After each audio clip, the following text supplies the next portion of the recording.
the laborer, our heroes past shall never be in vain. To serve without a mind, one nation bound in freedom, peace and unity. Let us pray. O God of creation, direct that's right. Help our youth the truth to know, in love and honesty to grow, and living just and true, great lofty heights attain, to build a nation where peace is reign. Please be seated.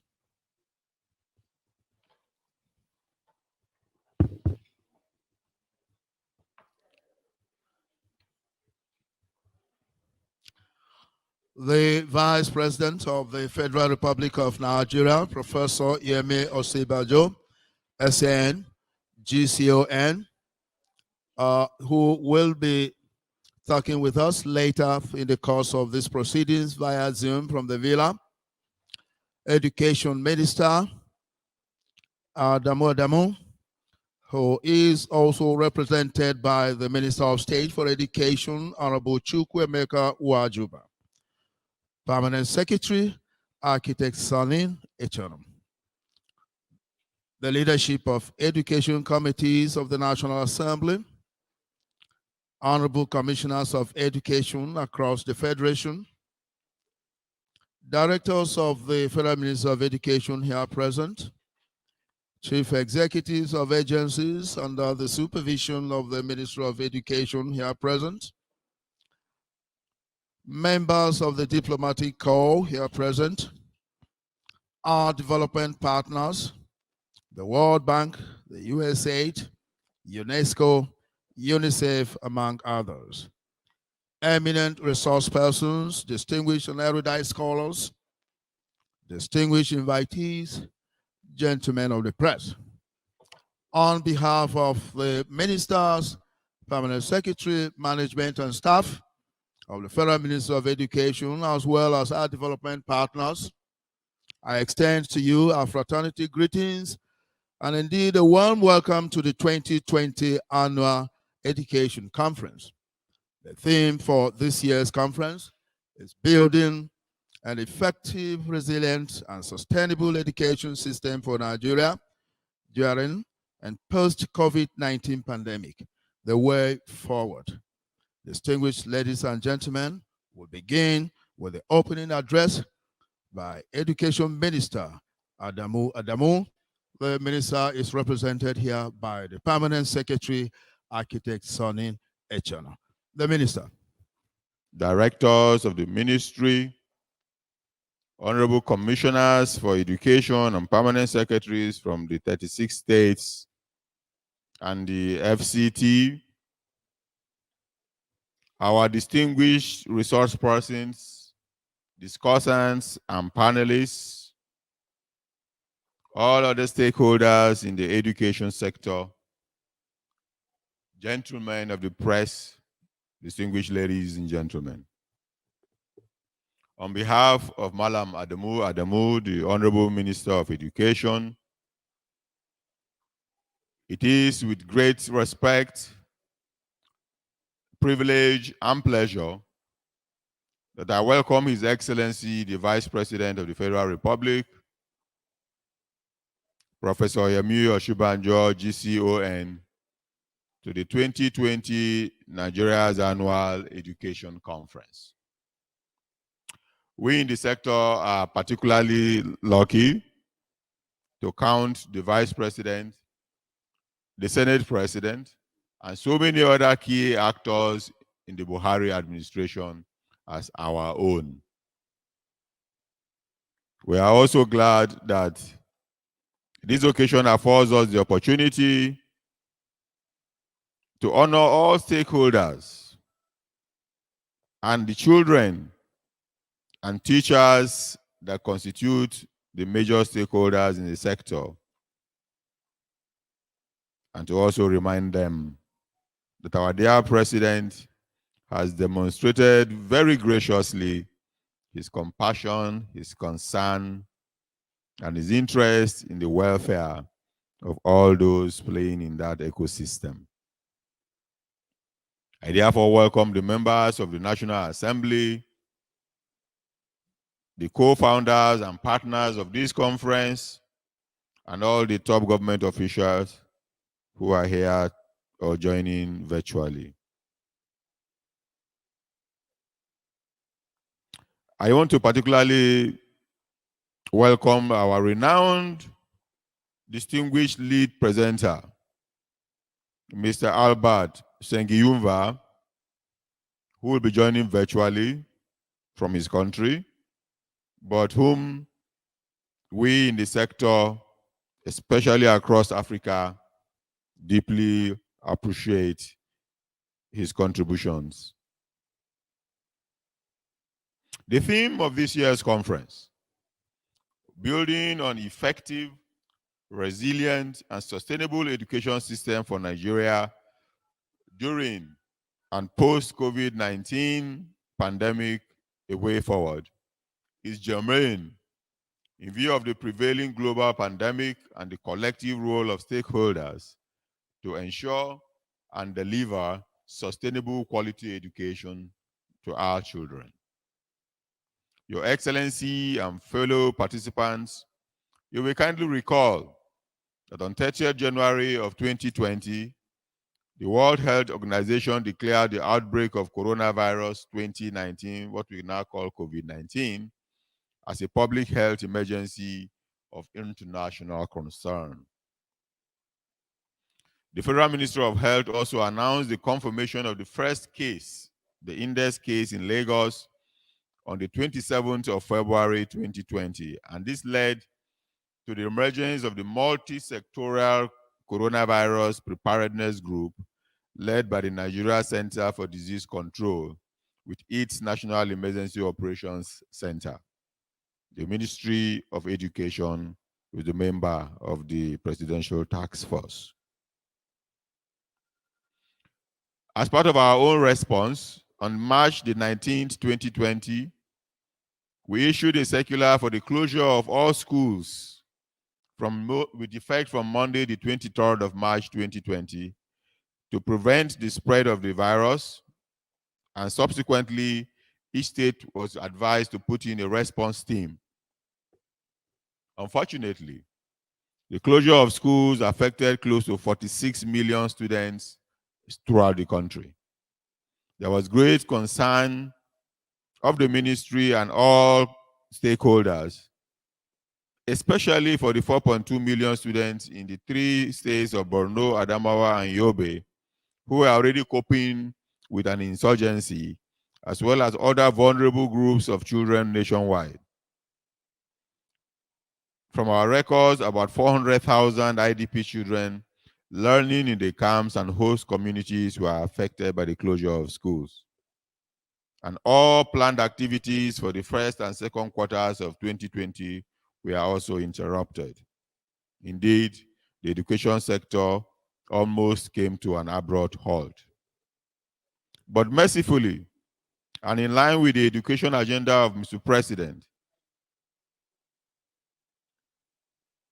an urgent digital innovation solution was considered.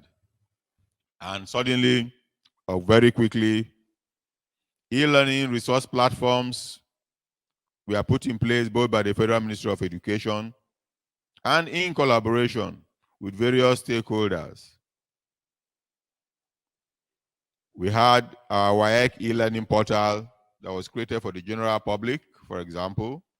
We had Naec Connect and candidate information portals for all the candidates preparing for the examinations.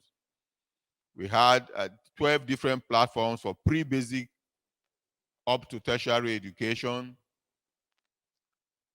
As many as, it started with 5 states, but at the end of it, we had about 21 states that had e-learning platforms, or we are using broadcast media such as radio and TV.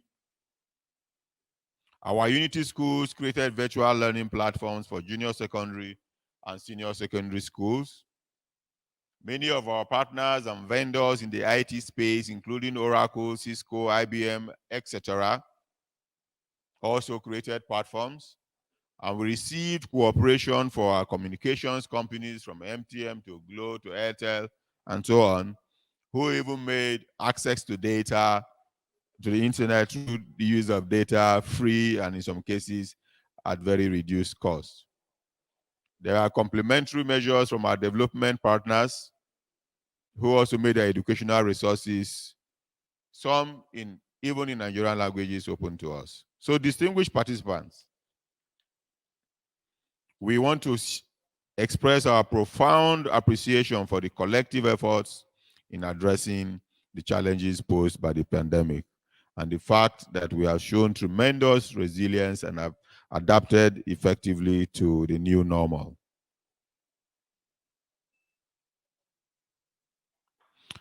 We observed that the abrupt nature of the school closures made some teachers in the country who are now expected to deliver online learning deficient, and proper training had to be undertaken, or some form of training to enable them adjust. Course content had to be digitized, and the new delivery mechanisms have to be adopted to ensure that pedagogy and the facilitation take place seamlessly. This has still remained a challenge, and we hope that we will continue to improve through a constant training and redevelopment of our existing teachers, as well as introduction of new measures and technology to improve the system.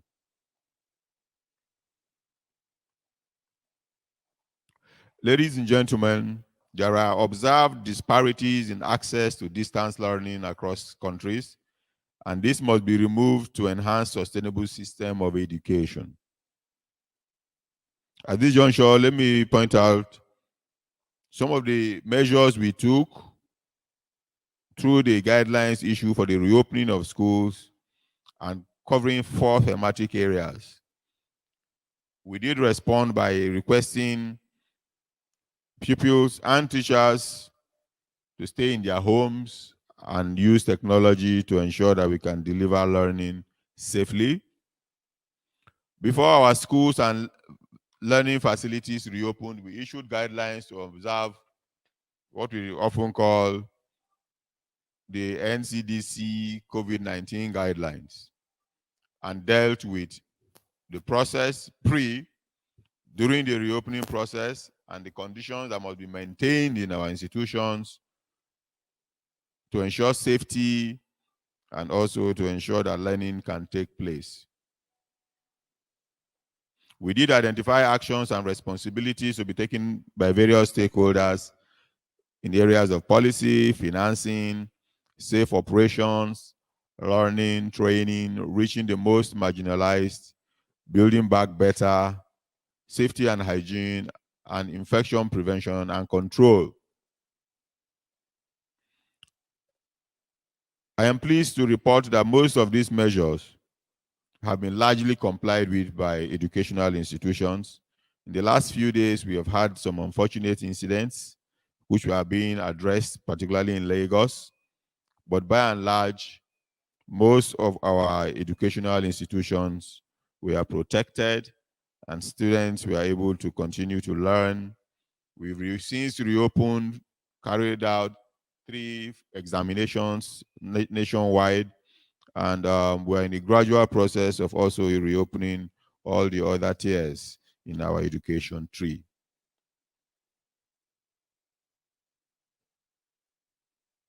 Let me also point out that in addition to the aforementioned approaches to building an effective, resilient, and sustainable system for Nigeria during and after the COVID-19 pandemic, the existing policies, programs, and projects of the ministry will be deployed fully to achieve the sustainable education system for this great country. You will all recall that the ministry developed a strategic plan that was built on 9 pillars and measurable goals that need to be attained. And for each of the pillars, there are clear and well-defined objectives together with the strategies to be employed in achieving them. The following 9 pillars will be used to catalyze the attainment of sustainable education system during and post-COVID-19 periods in Nigeria. Addressing the out-of-school children phenomenon. Strengthening basic and secondary school education. Promoting teacher education, capacity building, and professional development. Adult literacy and special needs education. Special focus on education data planning.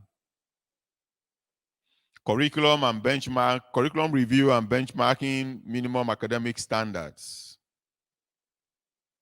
Focusing sharply on technical and vocational education and training, TVET. Ensuring greater access and improving the quality of higher education and the promotion of digital learning across the country. While acknowledging government's efforts and the progress that is being made at meeting the ever-increasing demand for basic education, our states are urged to make renewed efforts not only to access the UBEC intervention funds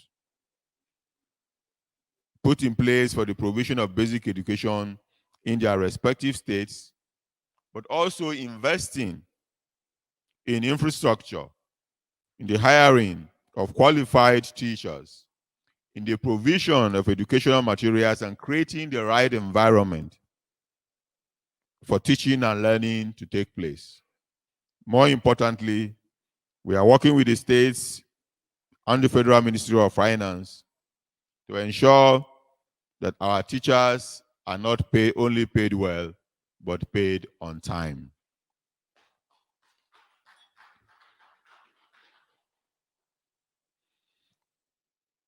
The ministry has, through the Universal Basic Education Commission, allocated funds towards Teacher Professional Development Program, what we call the TPD.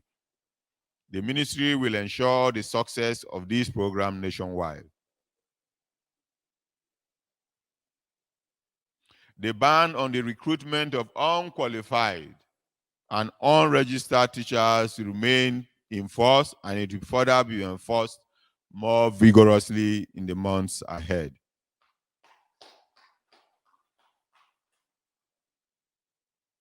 As you all know, the objective of the TPDP include ensuring that teachers and education managers are exposed to current education policies, management systems, and teaching methodologies. The training needs of each state will be met irrespective of their peculiar nature and through the judicious utilization of resources. We are aware that teacher education is plagued by the continuing shortfall in funding of programs and projects, coupled with the need to expand and modernize curricula to ensure that the colleges of education products are able to effectively deliver basic education at pre-primary and primary schools, as well as in adult and non-formal levels. We have directed, through the auspices of the National Economic Council, that the 27.5% teachers' peculiar allowance should be paid by all states of the Federation as approved by the National Council on Education. Furthermore, in our efforts to improve funding for teacher education, the present administration constituted the Teacher Education Development Fund account, the TEDFA, which is dedicated to the execution of the Teacher Education Development Plan. The ministry undertakes to ensure or carry out effective monitoring of the implementation of the NTEP goals and objectives for the development of the teaching profession to build effective and sustainable education system for Nigeria at all times. With regard to the government, in its determination to improve technical and vocational education and training, develop teachers' assessments guide and instructional materials to aid the teaching of the new curriculum in technical and vocational institutions. The ministry has also in place measures to ensure effective use of these materials and to ensure improvements in TVET. Distinguished ladies and gentlemen, in recognition of the importance of adult and youth literacy to the total development of our nation, the Federal Ministry of Education will ensure prompt of all projects for the ANFE centers across the country to further build an efficient system. The disrupted academic life in a number of our public schools have been greatly curtailed, and we juncture also wish to appreciate the contributions of the Borno State government in providing alternative schools for some of our displaced institutions in Borno State.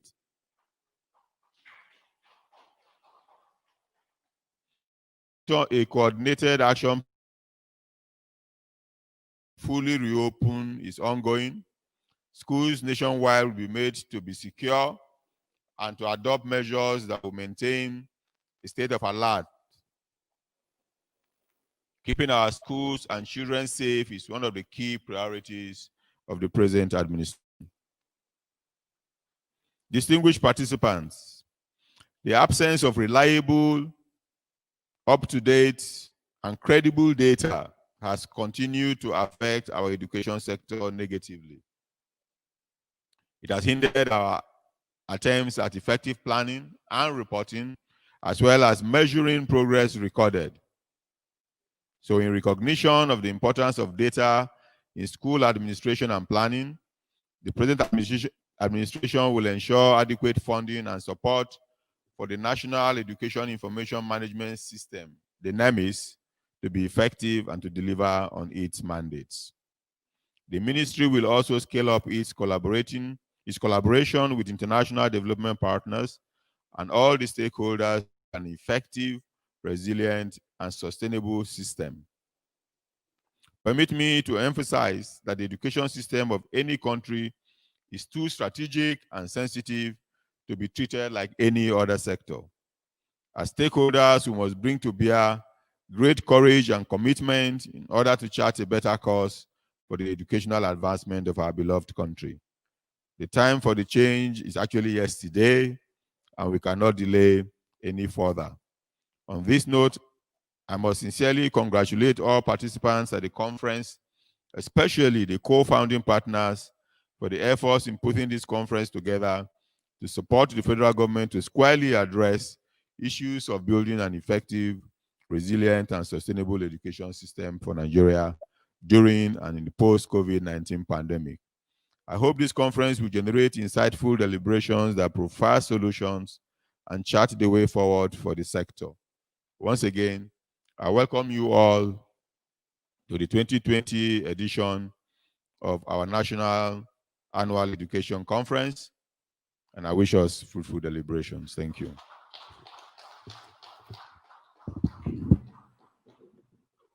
Can we have another round of applause for the Permanent Secretary, Architect Sonny Echanum? Distinguished ladies and gentlemen, it's time for goodwill messages. We're taking goodwill messages across the sector, across the spectrum.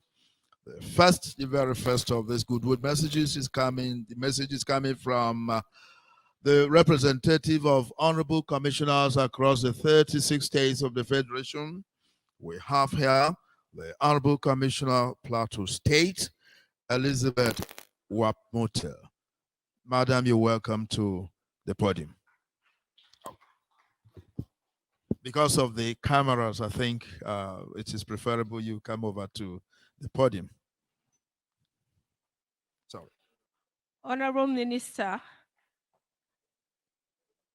Ochono, Permanent Secretary, Federal Minister of Education, the Honorable Minister of State for Education, Honorable Chukwuemeka Nwaji Uba, ladies and gentlemen, sir, kindly permit me to stand on the existing protocol.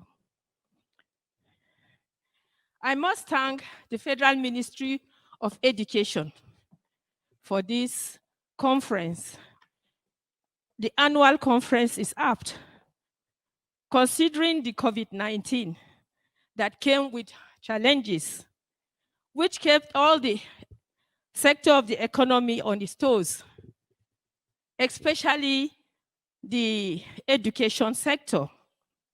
The issue of e-learning had to come in so many ways. In many or most schools, we are not ready when the COVID-19 came, especially the public schools.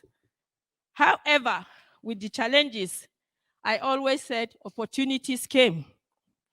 And that is why I'm saying the theme for this annual conference is apt. And I know the Federal Ministry of Education is always leading the education sector. And I must say I'm proud since I became a commissioner, and I believe my other commissioners from the other states too must agree that the Federal Ministry of Education has never failed in bringing us along, in taking us along, and giving us the knowledge and the courage to lead in our various states. I am therefore thanking you again for bringing this conference at the appropriate time. I'm saying the theme is apt because we are looking for the way forward. We have to be innovative, especially for the urban and rural pupils and students. When the e-learning came, it was difficult for us, especially at the state level, to go down to the rural areas and effect any e-learning because our schools are still not ICT compliant. The way forward is therefore necessary. On behalf of all the commissioners from the various states of the Federation, I wish to say thank you.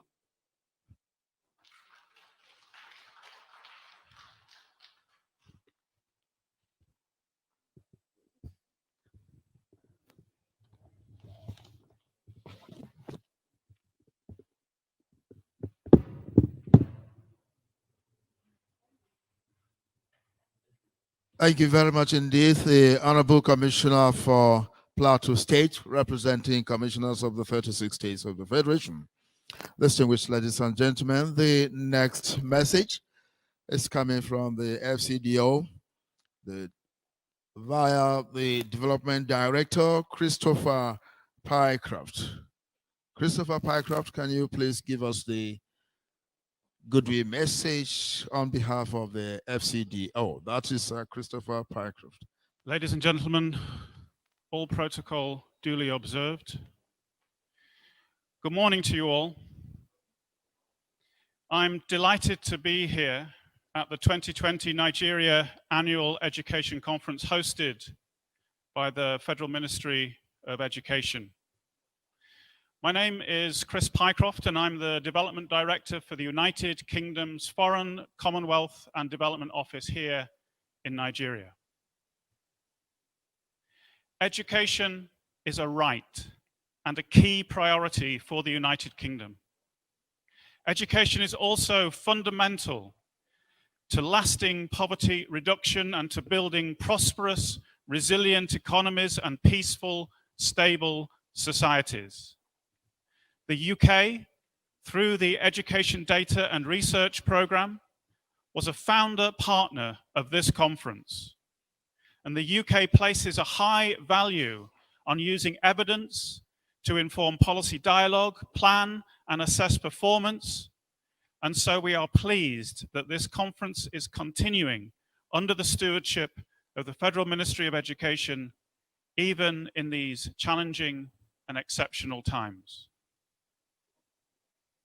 Let me start by commending the Federal Ministry of Education, which has organized this conference, and also thanking partners who have actively supported them.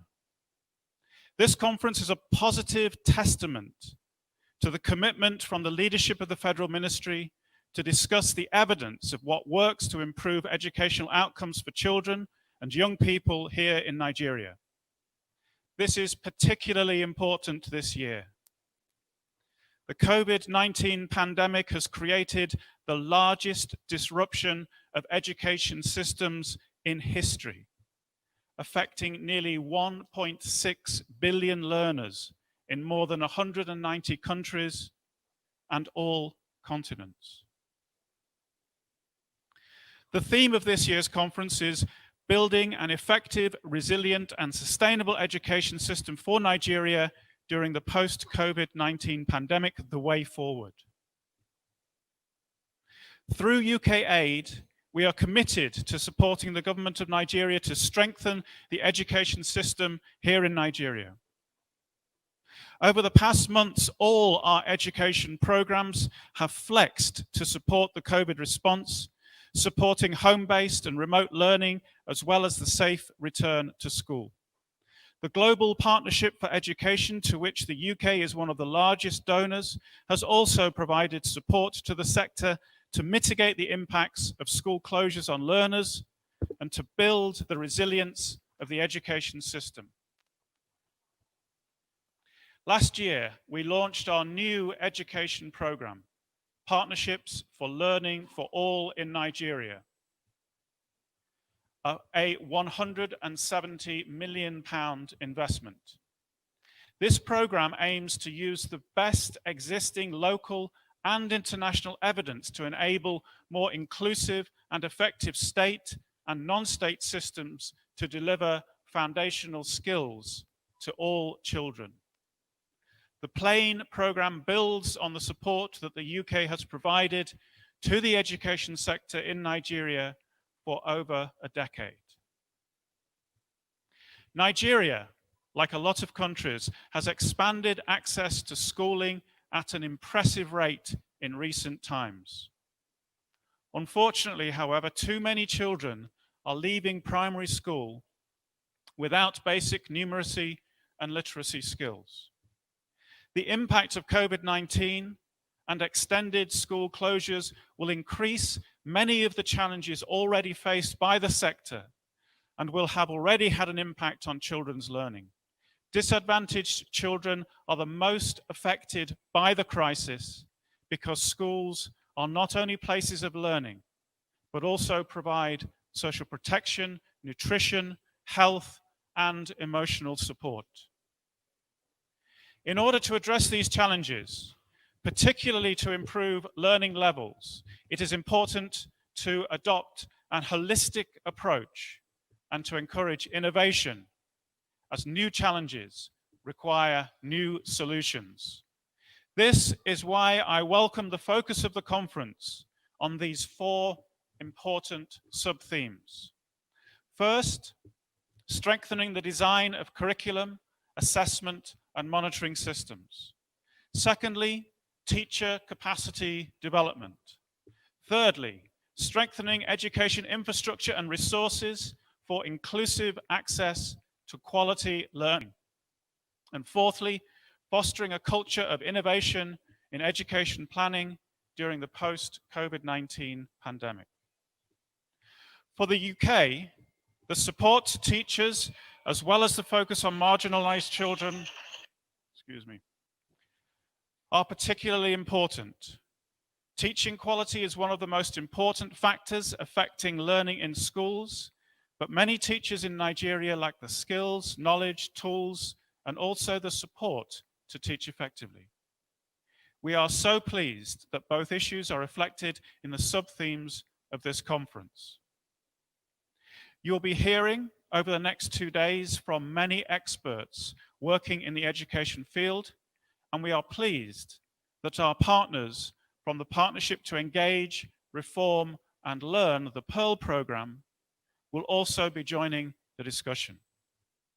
We hope that lessons learned from our programs will feed into federal and state level policies and plans to continuously improve education for all the children under their care. Let me once again commend the leadership of the Federal Ministry of Education for this event and for selecting a theme that recognizes the importance of building a stronger educational system. I am sure that the next 2 days will see rich discussions and trust that outcomes of the conference will help determine priorities, support reforms, improve implementation of policy, and monitor our progress. I hope that we continue to see action taken as a result of each annual conference, and we will hold ourselves and each other to account to take forward the recommended actions. Thank you, and let me offer my best wishes for a successful and productive two-day conference. Thank you.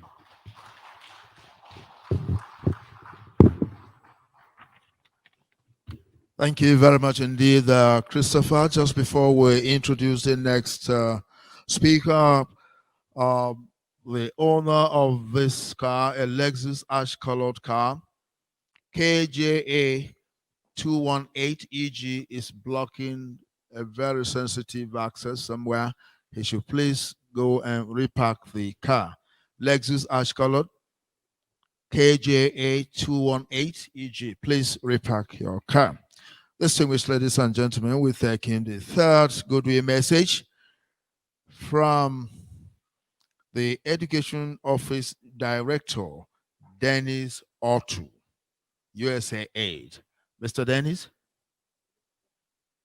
Is Mr. Dennis with us? Okay, while we wait for Dennis, we will ask the UNESCO Regional Office Director, Mamadou Lamine Sow, for the next goodwill message. Can we put our hands together for Mamadou Lamine Sow, representing UNESCO Regional Office?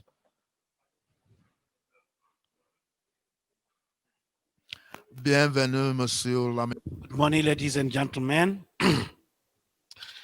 Your Excellency, the Vice President, the Federal Republic of Nigeria, the Honorable Minister of Education,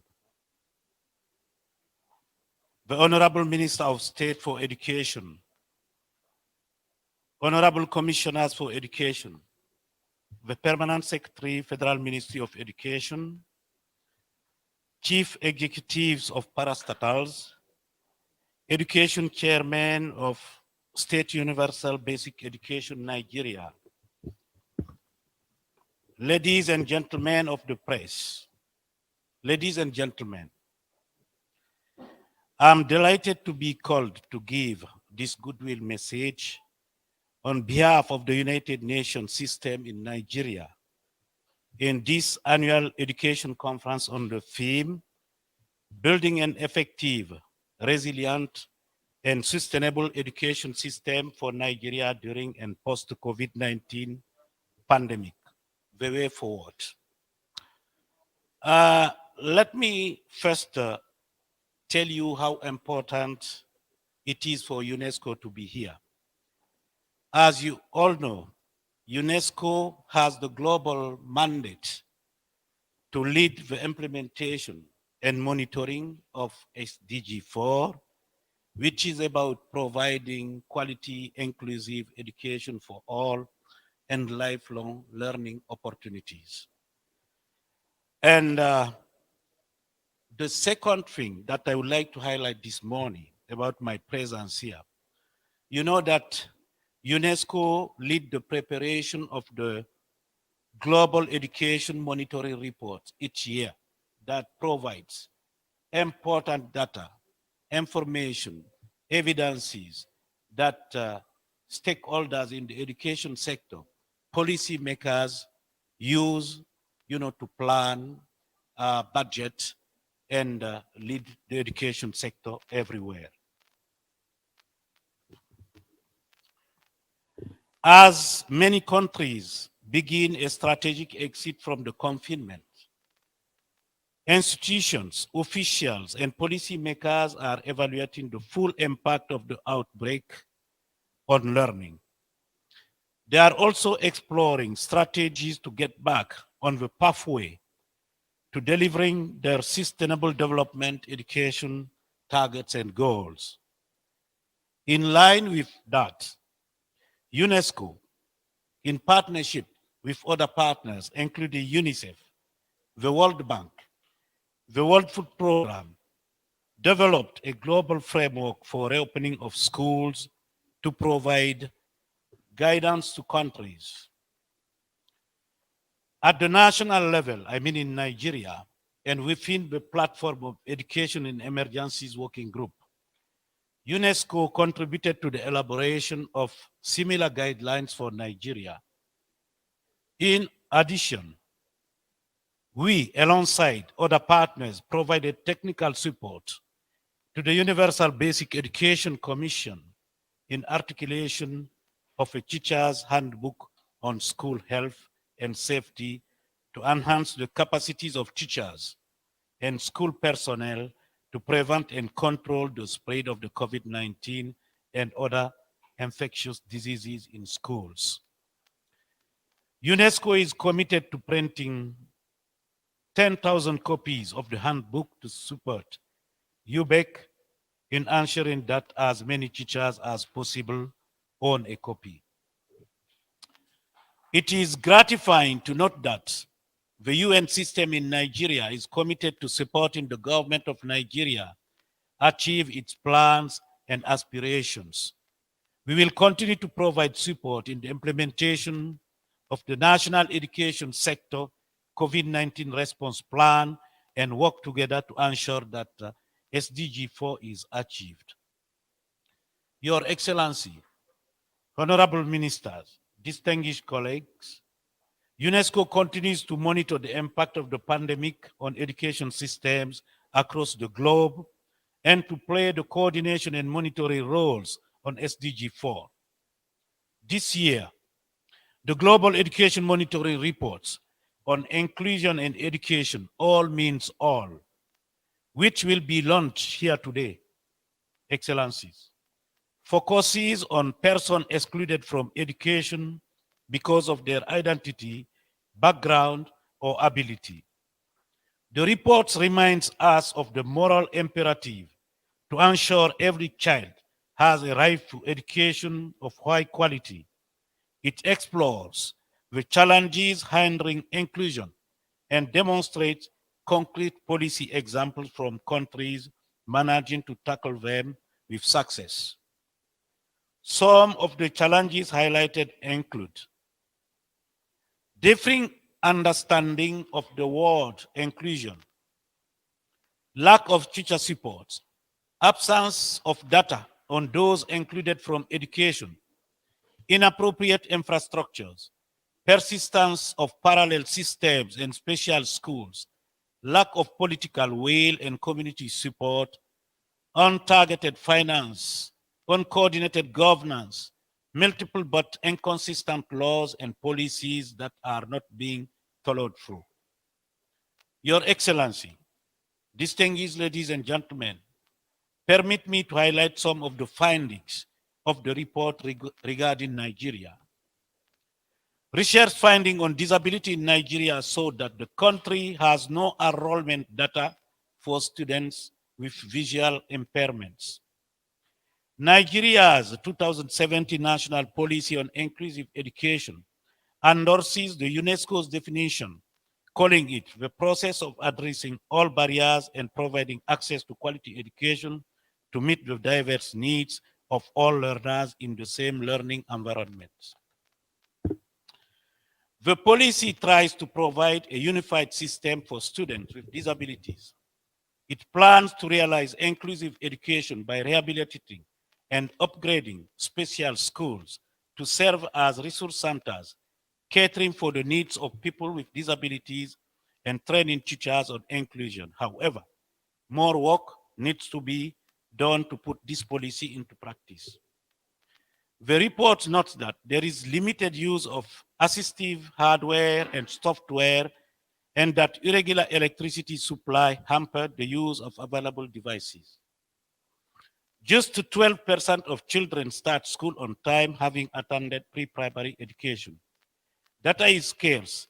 Education expenditure amounted to 1.7% of GDP and 12.5% of total public expenditure in 2013, well below the estimated regional average and thresholds. Sufficiently, Good learning assessment for SDG 4 reporting remain rare in Africa, and there is hardly any data in Nigeria other than UNESCO statistical institutes. The report provides some recommendations for countries to address their identified gaps. They include the following. Widen the understanding of inclusive education. It should include all learners, no matter their identity, background, or ability. Target financing to those left behind. There is no inclusion while millions do not access education. Share expertise and resources. It is the only way to sustain a transition to inclusion.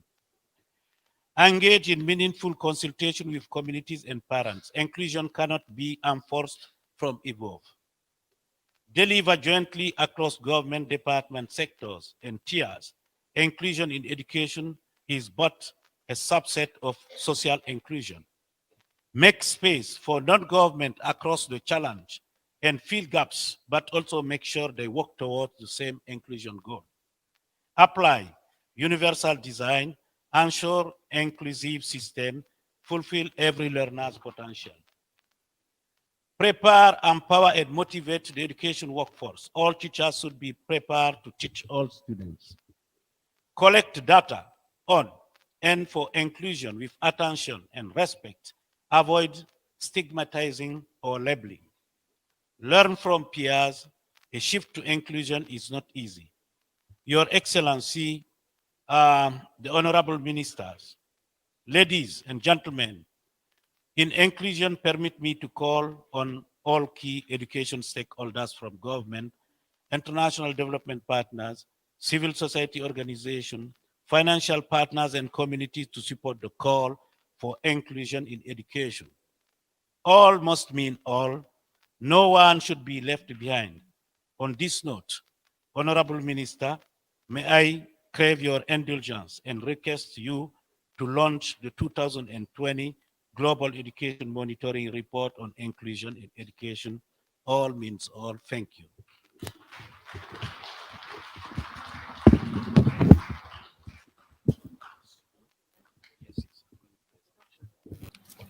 Mr. Lamin is now presenting the Global Monitoring Report to the Honorable Minister of State for Education, Honorable Chukwuemeka Uwajuba.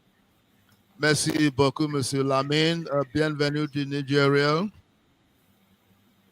We sincerely welcome Mr. Lamin to Nigeria, and we appreciate his sound presentation.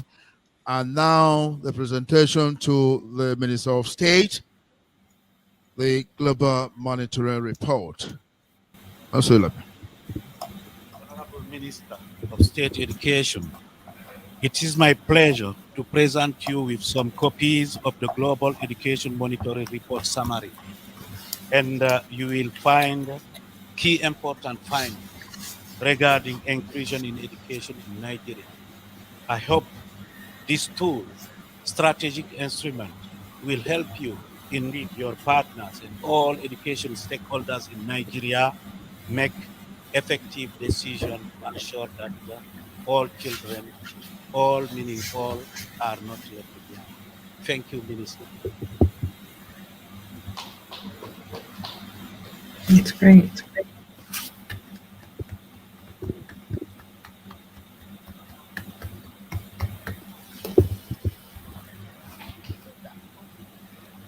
No, we have the scores now. Thank you very much. Merci beaucoup, Monsieur Lamin.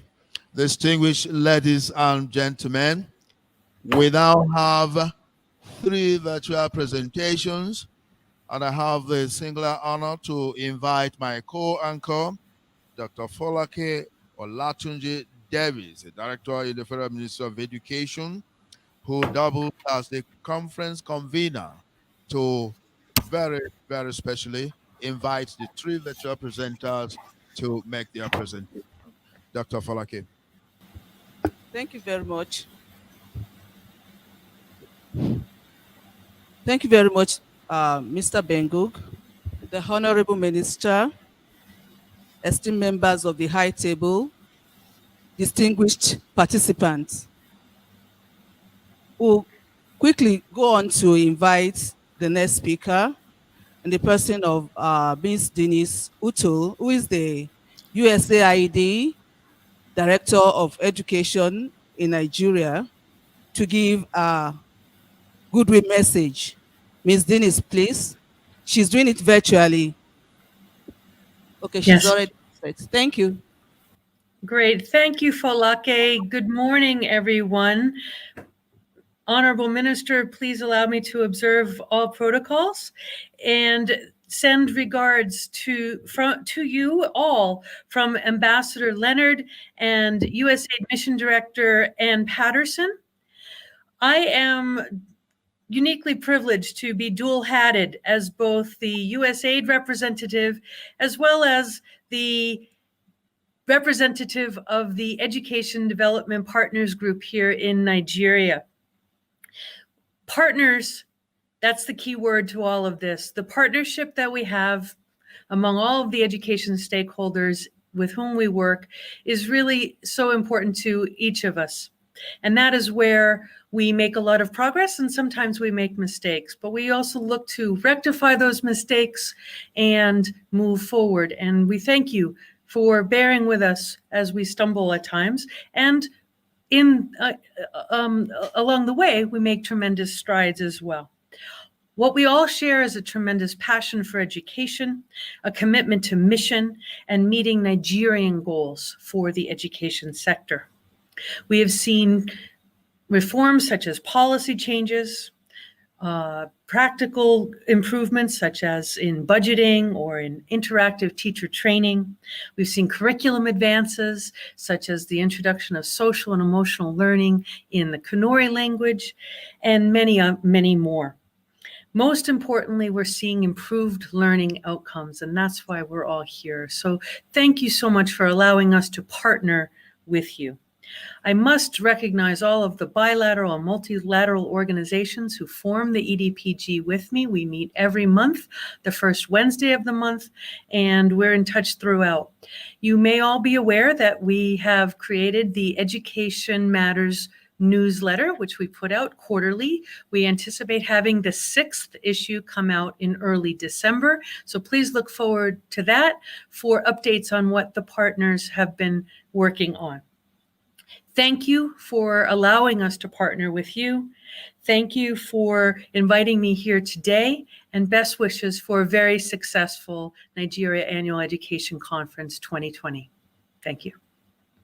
We also want to take the next paper on cross-cutting issues by Dr. Joe Abba. Dr. Joe Abba is the country director, CIA, which is a program of FCDO, DFID, and is giving us a presentation on cross-cutting issues in the education sector. Dr. Joe Abba, you are welcome. Thank you, Folake. Good morning, everyone. Honorable Minister, PAMSEC, ladies and gentlemen, thanks very much for inviting me to speak very briefly on some of the key issues around education. As Folake said, I am the country director for DAI. DAI is not a program. DAI is a company, an international development company that works in more than 100 countries around the world. What I'm going to talk to you about today are the various cross-cutting themes and how they interrelate to each other. But beyond that, what we can do about them. And I'm just going to share my screen. So I'm going to be looking at the evidence, the experience, the connectivity, and the future of some of these cross-cutting issues that I'm here to talk about. And these are the issues that act as binding constraints in the education sector. And I'm going to be talking about 4 in particular: the issue of capacity development of educators in a technology-driven education system, partnership. So I was talking about the issues of capacity, partnerships, the problem with funding, and then issues of governance, and the related issues of responsibility and accountability in the nation's education system. I'm going to go straight to the issue of capacity. So in each of these sub-themes I'm going to talk about, I'll talk about what the problems are, what the evidence is that some of these problems can actually be tackled, and then what we need to do in the future. So with regards to capacity, over 45% of Nigeria's population is age 15 or below. But the average ratio of pupils to qualified teachers is often more than 100 to 1. A major issue is the capacity of the individuals that actually apply to join the teaching profession. It seems to be a profession that is joined by people who cannot get other jobs. And so we need to think about how to make the teaching profession more attractive for the right caliber of people to come in and teach. Then there is the quality of training that teachers receive, the extent to which in-service training equips the teacher with the appropriate knowledge and skills to be able to do their jobs efficiently and effectively. Then there is on-the-job support. So what kind of support and to what extent does that support go in ensuring that teachers receive in-post training, including mentoring, and are therefore equipped to do their jobs well? And then the issues of teacher motivation and morale, including pay. And I'm quite pleased that the federal government has taken the decision to increase the salaries of teachers. We also need to work on ensuring that teachers have a conducive working environment in which to teach. What has been our experience and what's the evidence? Well, the FCDO and UNICEF Reading and Numeracy Activity program called RANA build the capacity of local government school support officers to collect classroom level data on tablets. And in 2018, the Zamfara Sube procured 120 tablets, trained 120 school support officers, and adopted their own server, expanding and sustaining a technology-driven system, which is very, very apt in the times that we are currently in. From 2017, Kaduna State supported several FCDO programs to improve teacher recruitment and training. It introduced a new education policy, which included better recruitment, increased teacher salaries, particularly in rural areas, and moved the salary payment function from local government to state government to ensure that there are no salary arrears and that salaries are paid fully and on time. In the future, we need to look again at the curriculum to make sure that the curriculum is fit for purpose and fit for today's world. We need to build teacher capacity for data-driven decision-making. We need to use technology more, particularly for diagnosis, for applied education delivery.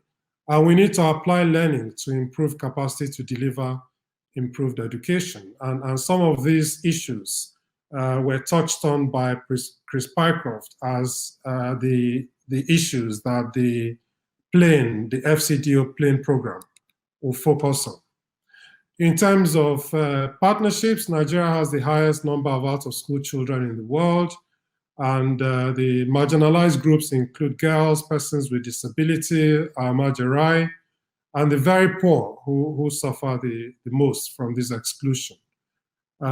Partnerships are insufficiently developed. We're not working well together across the 3 tiers of government, with development partners, with the private sector, with the non-formal sector, with teachers, with parents and pupils.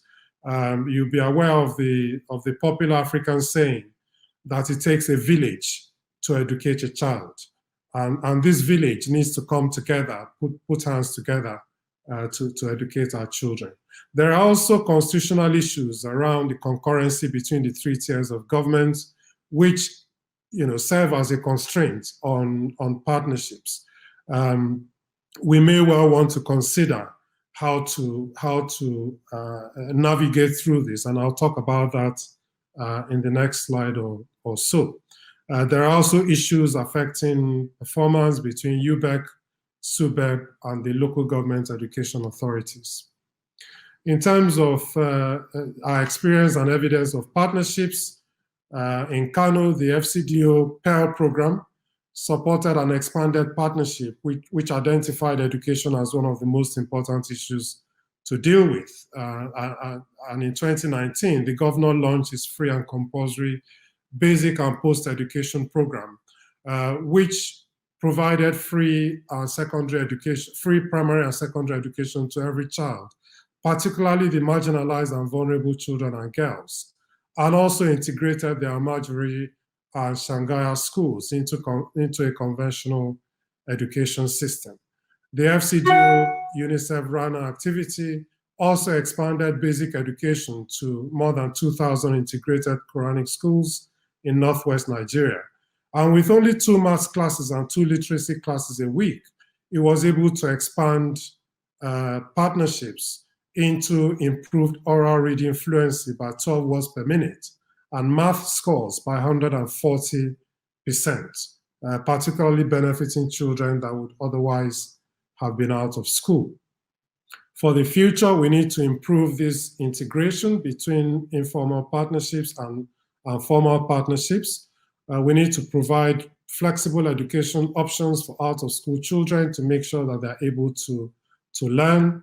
We need to reform intergovernmental partnerships across the 3 tiers of government. And when I worked in the UK many years ago, we developed a system called shared priorities, where the central government and the local government signed up to certain priorities with for which they will allocate agreed resources. They will provide agreed financial and human resources to drive that particular activity forward. And this is something we may need to consider through the National Council on Education, where the 3 tiers of government actually sign up to a number of shared priorities.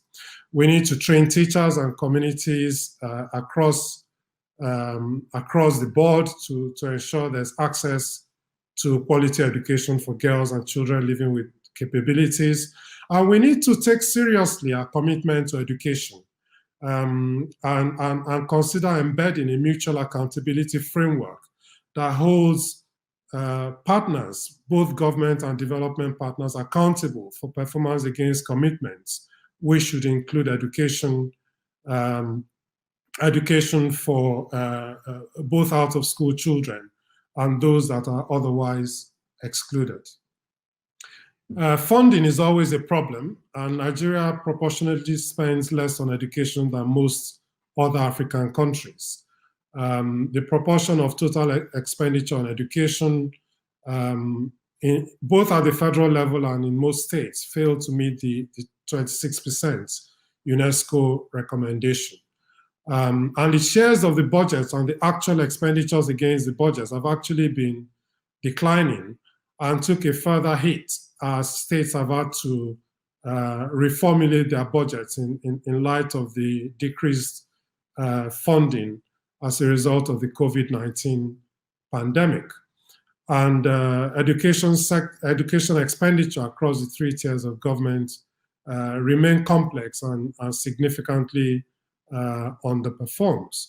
We also have states that have failed to access over 22 billion naira, half of the total amount available from UBE, the UBE Intervention Fund in 2019 alone.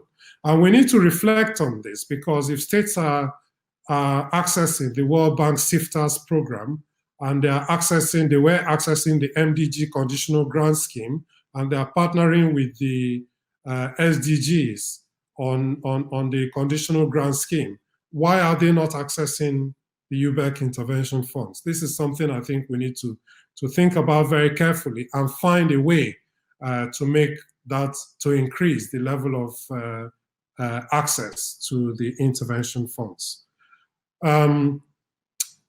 Our experience and evidence, we've of course supported a number of states. Kano is an example. Our support to them in 2018 saw the state allocate 29% of its budget to education, which is actually above the UNESCO target. And it didn't just allocate more money, it actually released a substantial amount, 76% was released. So yes, there is more to do, but this was a substantial, significant improvement from what it was before. In Kano, Kaduna, and Jigawa, RANA provided technical support to state governments who have committed to printing education materials and training teachers. In Taraba, Adamawa, and Borno, state governments actually replicated improved education services based on lessons from RANA, completely independent of project support and donor funding. And this we must do more of. For the future, I've talked about building partnerships. We need to do more on public-private partnerships as well.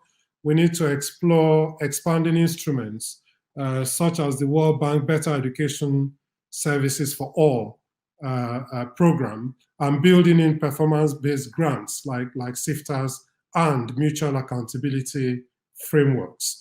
We need to reform the operation of UBEC and the Universal Basic Education Intervention Funds, and make sure that, as has happened in Kaduna and a few other places, funds actually reach the local government. And again, this is something that the federal government has made an effort to ensure happens. We need to improve planning and budgeting procedures. We need to work with state governments to build capacity around education expenditure and ensure that budgets are actually aligned to real needs.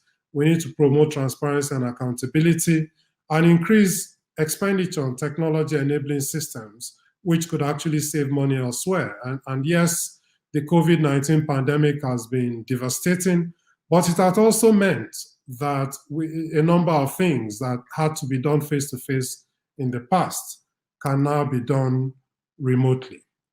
Finally, in terms of governance, we have half of Nigerian children aged between the ages of 6 and 16 that cannot read. 86% of children in the lowest economic quintile can't do simple mathematics. That's a problem we're facing. Some of these include an absence of linkage between medium-term strategies and policies. A number of policies, good policies exist, but implementation has always been and continues to be a challenge. DAI recently did a study for the FCDO on girls' education, particularly in Kano and Kaduna, and found evidence of policies which are not being implemented and did not have clear implementation strategies or methods for making sure that they are put in place. Strong governance requires linking policy, strategies, executed budgets, human resources, and the public service, monitoring and evaluation, learning and knowledge management, and working together. And one weak link breaks the chain and makes achievements much more difficult. We've seen evidence that this is possible. The education reforms in Kano, Kaduna, and Jigawa states have strengthened policies such that there are clearer systems and processes in place for training and recruiting teachers. Policies are now better linked to budgets. In Katsina and Zamfara, RANA worked with state governments to draft a Hausa reading implementation guideline because there's ample evidence that if people can read first in their mother tongues, it becomes easier for them to read in other tongues. And the work that one of our programs, Spark, did saw an increase in 12.1% in terms of aggregate budgets for education, as well as better execution of those budgets. For the future, again, consider the idea of shared priorities, look at avenues like the Open Government Partnership, put in place mutual accountability frameworks, build on the President's June 12 declaration on education, link inclusive education-based strategies to budgets, promote collaboration and partnership over silos, and improve the teacher recruitment deployment, and performance management process. Finally, I'll just bring to your attention John Cotter's 8 steps to delivering change. So the first is to create a sense of urgency, and the problems we have in education are urgent in nature.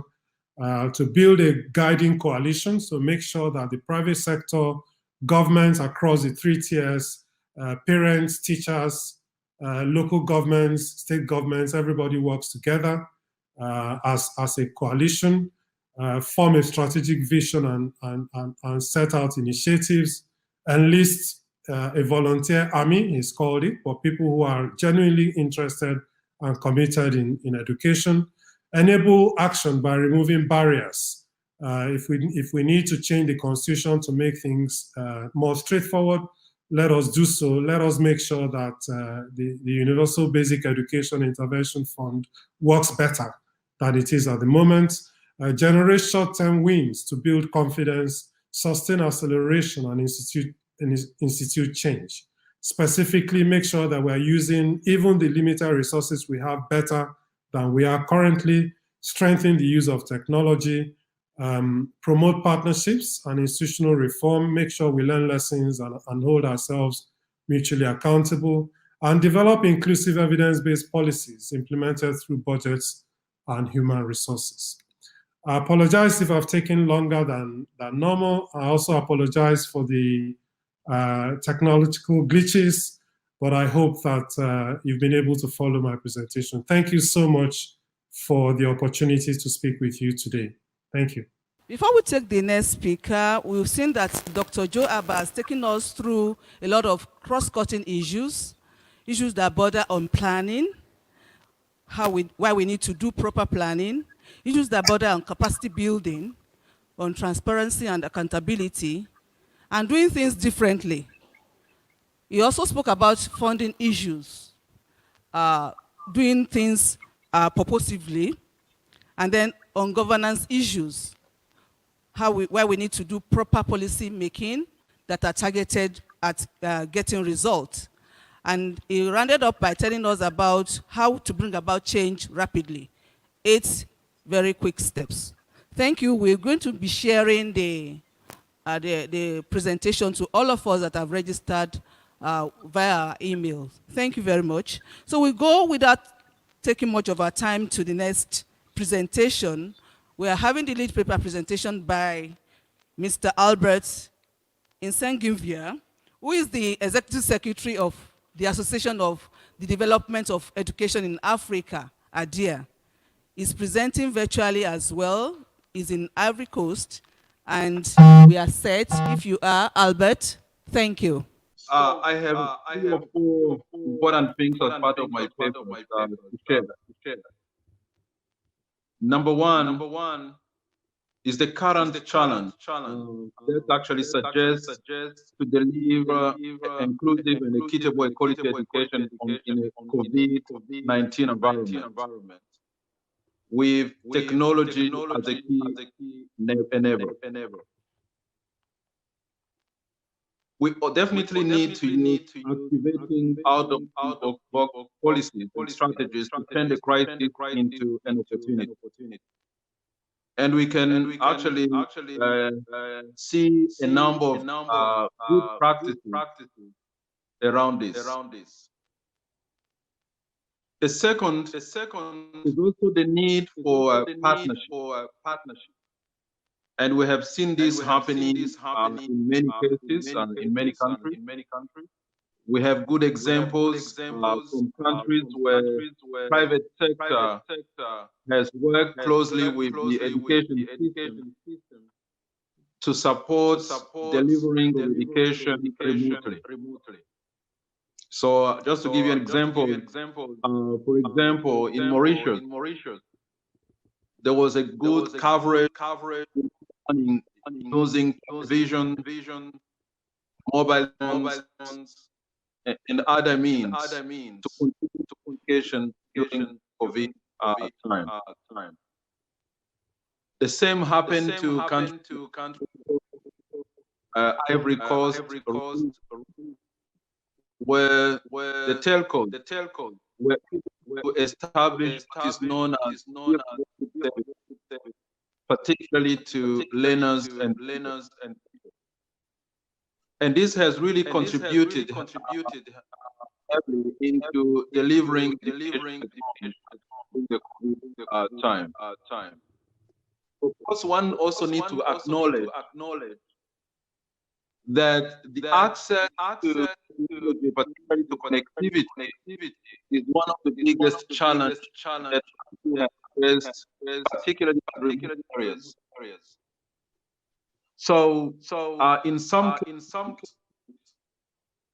countries were able to use, of course, we all understand radios or have some limitations. So there's no way you can actually have images that can support delivering education.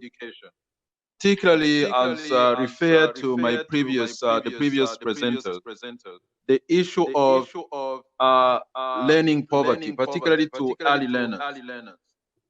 Reports have clearly shown that unless we are able to address literacy and numeracy for early learners, this has become one of the critical issues. And there are a number of efforts that are going on. So there's a great initiative that ADEA is engaging with the World Bank and other countries, including Nigeria, to facilitate, on one side, setting up learning assessment, particularly for early learners, and also use technology to try and much as possible to establish systems that will actually continue supporting early learners while in school. As part of the national strategies for remote learning in place, there are mixed results, to be honest. Some countries have done so well, as I said before, because of the challenges associated with technologies. But there are countries that have managed to innovate in terms of establishing platforms to facilitate access to learning materials. Nigeria being one of the countries that have established this high-tech system in place. The critical issue is to make sure that access to that platform can actually be made available to remote places where connectivity is still a big issue. We also need to acknowledge for such a platform to succeed and be able to provide opportunities to as many learners as possible, there is a need to facilitate access to devices.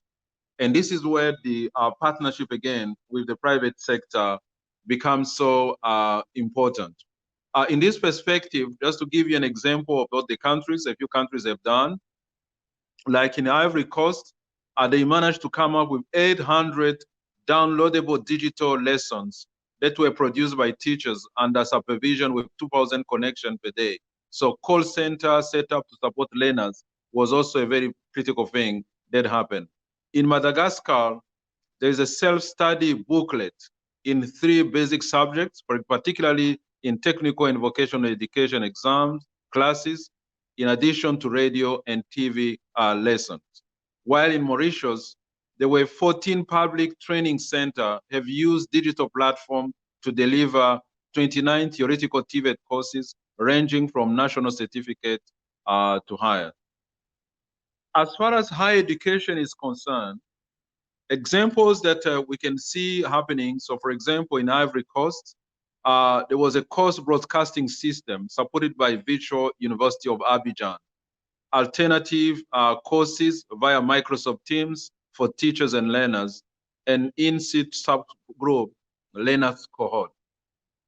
In Mali, there were 55 online lessons, as the same in Ghana, Rwanda have e-learning platforms. So there's this proliferation of e-learning platforms happening in a number of countries, which I think will be a good thing to emulate, as long as countries are able to address the issue of connectivity and access to devices.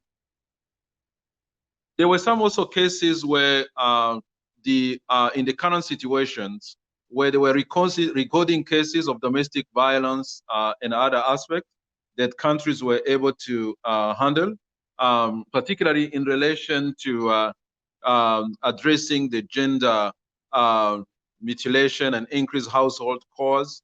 And those are some of the challenges that were seen during this COVID-19. There's therefore a need to make sure countries can come up with conducive policies to support girls' education and mitigate any challenges associated with some mistreatment that we have seen in a number of countries. The other aspect, of course, that we need to consider is the issue of additional financial support, particularly in this crisis, to address this crisis management framework. So largely from a national stimulus or special funds, as well as external resources will definitely be needed for most of the countries in order to be able to address the ongoing crisis, particularly in education system. Because the next thing that is going to be critical not only will be to strengthen the operation of the education system, but also to make sure that there's a well-being dimension that is taken into consideration moving forward. Now, the reopening of schools is happening now. A number of countries are reopening. Of course, this required the change in mindset, and more importantly, making sure that the school not only provide learning opportunities, but also is safe and have some minimum public health facilities to support learners, not only for the well-being, but also to prevent any crisis to come in the future. So they need to be resilient and establish systems in place to support that will definitely be very important.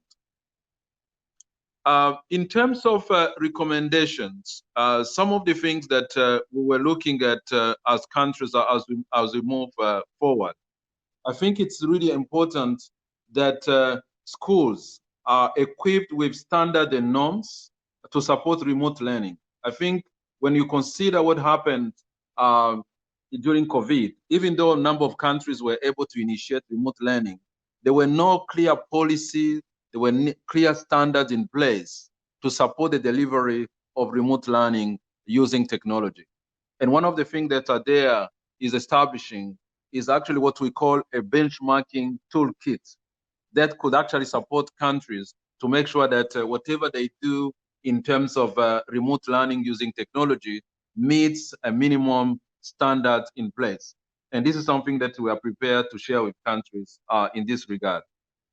The other thing that we are doing as a day, which I think will also benefit most of the countries, is actually the establishment of an observatory on COVID-19 responses in educational system in Africa.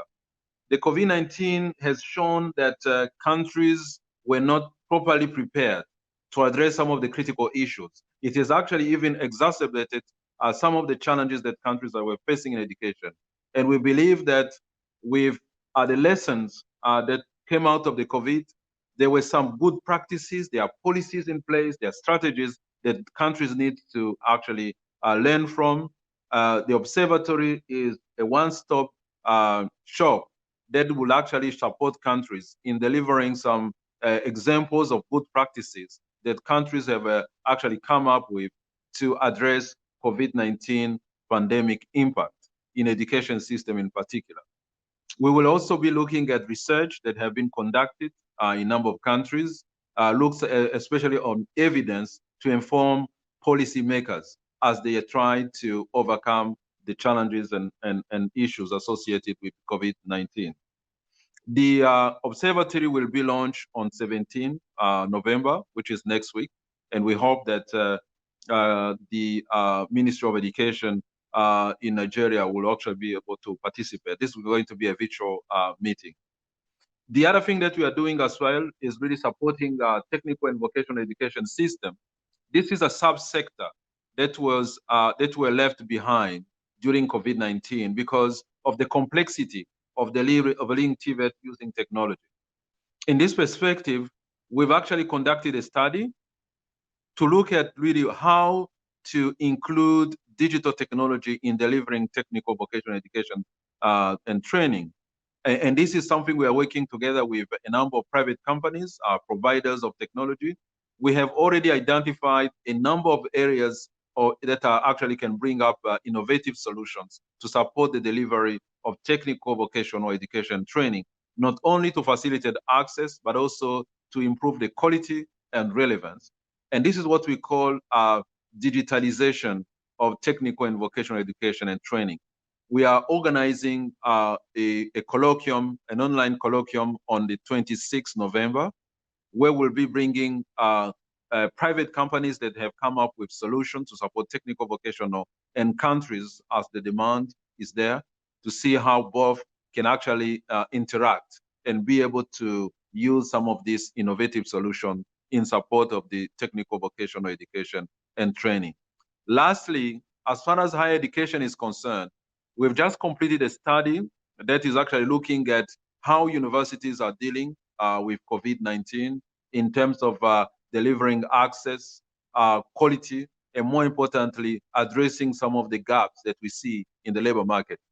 The intention here is to be able to come up with a strategic framework that will support universities in terms of advancing on the continental strategic framework, particularly in relation to the use of technology again, but more importantly, the strengthening of research, as we believe universities need to keep really addressing research and build capacity in the research. As you can see during COVID-19, Africa was really missing in terms of addressing some of the key issues that are associated with COVID-19. So I think it's really a high time for our universities to play their part and be visible around the globe in terms of contributing to research and findings that can support countries to address COVID-19 and the consequences associated with it. So in brief, this is really what I want to share with you. It's unfortunate I couldn't actually be able to present, but I will be able to engage with you during the question and answers. Thank you. Education is a central cohesive source of support and stability in the development of any nation, and is the best legacy a country can bequeath to its citizens. Education derives from the commonality of its people and drives economic progress. It sustains development and ensures lasting peace. Nigeria's education system must be effective, resilient, and sustainable, as well as prepare our citizens for the responsibilities of citizenship and national development. It must prepare Nigerian youths to be self-reliant and take competitive advantage of the current century knowledge-driven, innovative-driven, and digital technology-driven economy within and outside our country. The theme of this conference is a true reflection of an unusual global challenge faced by education in recent days. The emergence of the coronavirus pandemic, COVID-19, has no doubt adversely affected the education sector and the economy at national and global levels. We will do a recap of the lead presentation. We'll be giving 3 minutes to Dr. Albert to do that recap, and then we'll break into the various groups for our technical work. I invite once again my co-anchor, Dr. David. Madam, at the end of the recap, Dr. Davis will now make some announcement on the various technical groups, and we proceed from there. Once again, Dr. Albert Sengiyuma, you're welcome from Cote d'Ivoire for a recap of your presentation, sir. Thank you so much for giving me the opportunity again to recap on my earlier presentation. Let me quickly go through a couple of points that I think is Dr. very Abbas, important. you have the center stage. Please proceed with the recap. Yes. Can you hear me? Can you hear me? Very well. Okay, all right. Okay, all right. Thanks a lot. Thanks a lot. Thanks a lot. Thanks a lot. Yeah, yeah. So, let me summarize on a few points that for such an important conference.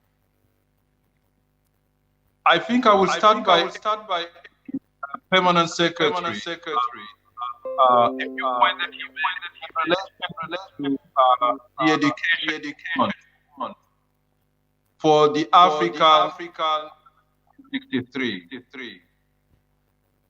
Most critically, I feel most of countries have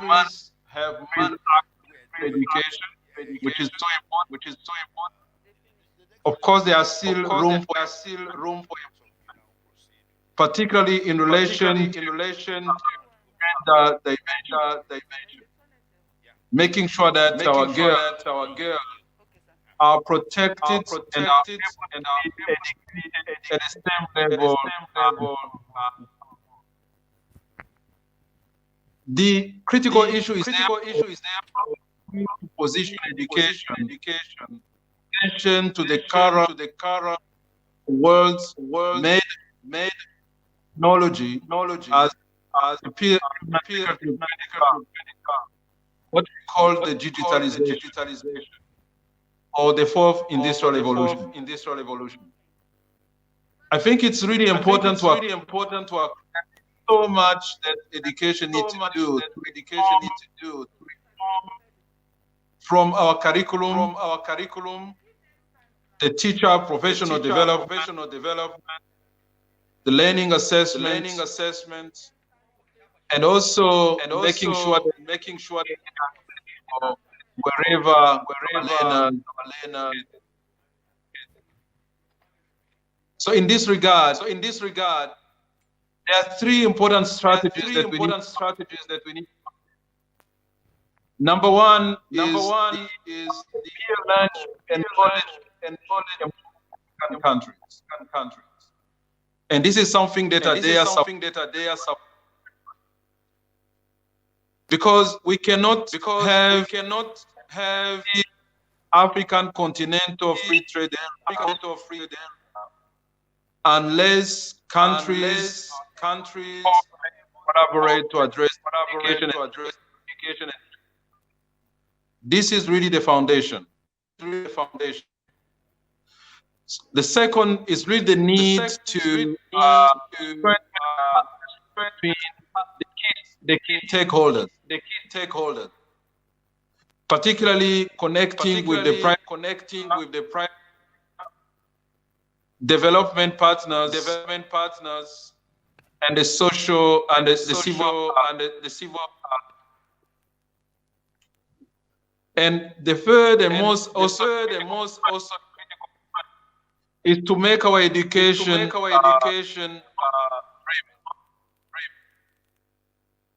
and for this to happen, we need to make sure that play education policy program, and delivery. And we have seen some models that we can learn from. If you look at what is happening in particularly in countries like Taiwan, South Korea. I think there are so much we can learn how we can properly adapt our context. So the key issue is therefore how do we reform our education to make it more future need of our country. This is where I see the importance, including utilizing resources, but domestic revenues in different countries, in Nigeria. The other aspect that you need to raise the issue of in our education. We have seen education that have come up with innovative using technology to promote training. Again, Nigeria has basis to study. There are some young people that put innovative solutions, technologies. The issue is therefore support them so that they can help their initiative. Make sure that approach. Of course, I cannot really end about COVID-19 pandemic. I think we have seen the first. I think those were really good to make sure that we integrate not only to address impact, but more importantly to for any price to come. And that's where definitely norms and remote learning, including aspect of to use technology, aspect of making sure that available and affordable, and more importantly, planning assessment, so that we can tell improving in terms.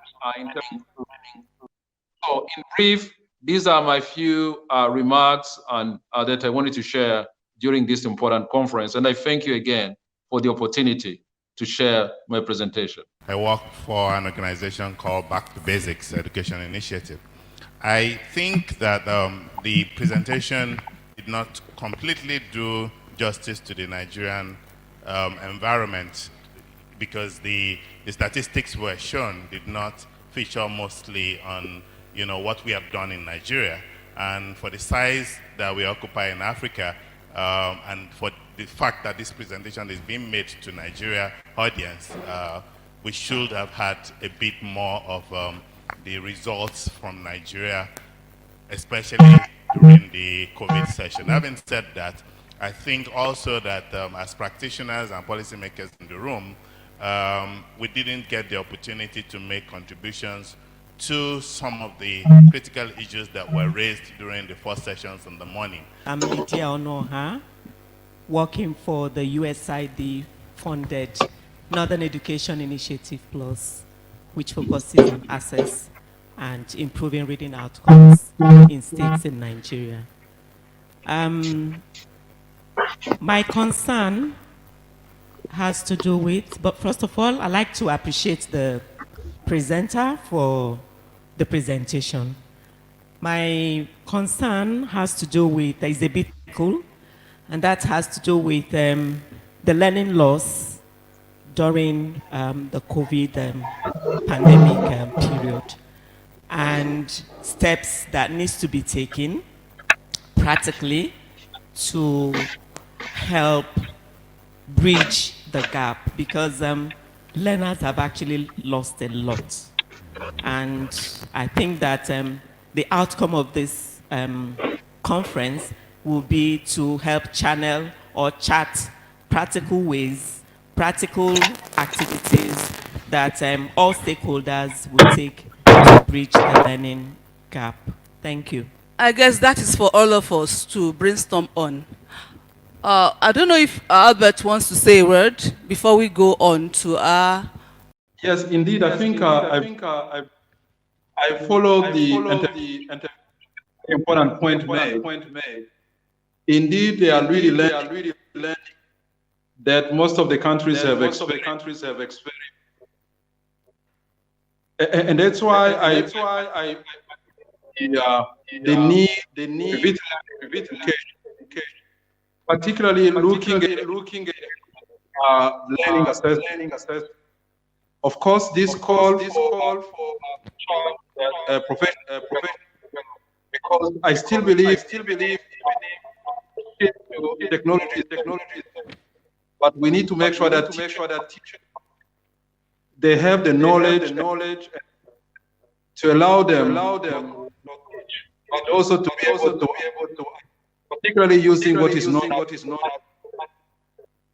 this is something that most of the so I really wanted to support the intervention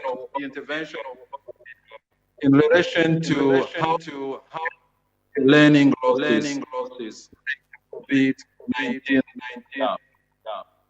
Thank you. Thank you very much, Mr. Albert. I hope that is well taken. We have learning poverty. There are issues about learning, which is even worsened by the current situation.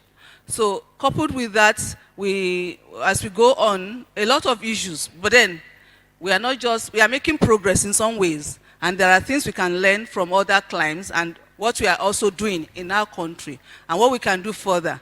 So without much ado, thank you very much, everyone, for that brief session. We'll go into our different sessions, breakout rooms now. We have panel 1, which is strengthening the design of curriculum, assessment and monitoring systems. We have the panelists ready.